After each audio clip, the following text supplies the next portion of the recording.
Well, Barry, in talking about miracles, we need to think about how it's had its expression in the Church of God. Can you tell us how this emphasis has been in the Church of God movement? I'll give it a try. The Church of God movement was a dramatic reform movement that really saw itself going back to the first century church, the primitive church. And in that church, you had a strong emphasis upon healing and the miraculous.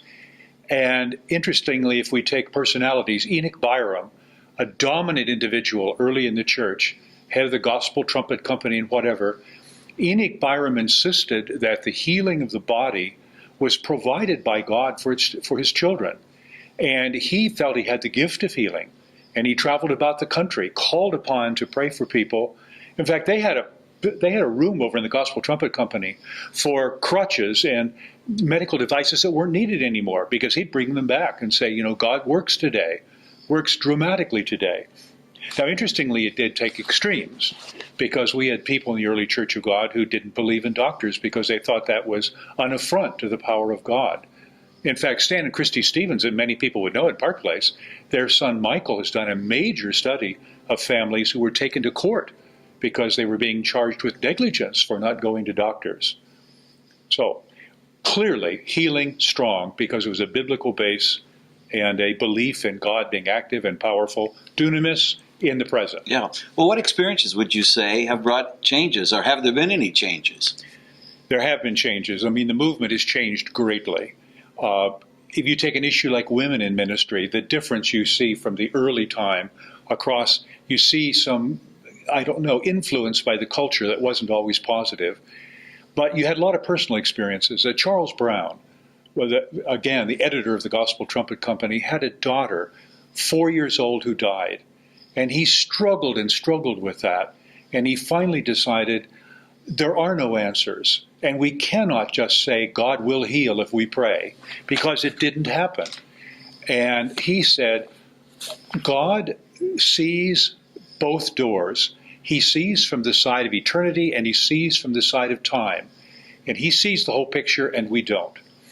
And then you have people like Kenneth Jones, very dramatic in our teaching ministry, who said one of the things we have to be clear about is that when we pray, we do not dictate to God. And if God does not bring physical healing the way we want, we cannot assume that means there's something defective about our faith, that we just aren't living the way we ought to live.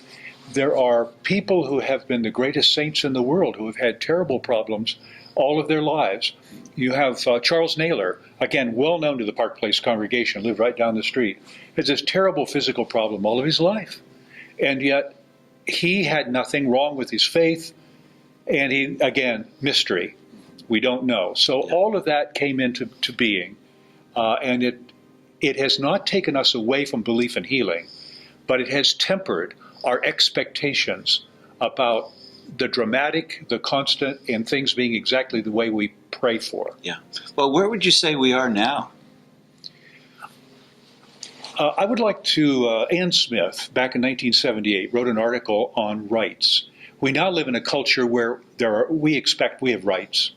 And if we pray as the children of God, I mean, it's a wealth and health and prosperity gospel these days. We have a right as children of God to be healed if we pray for it.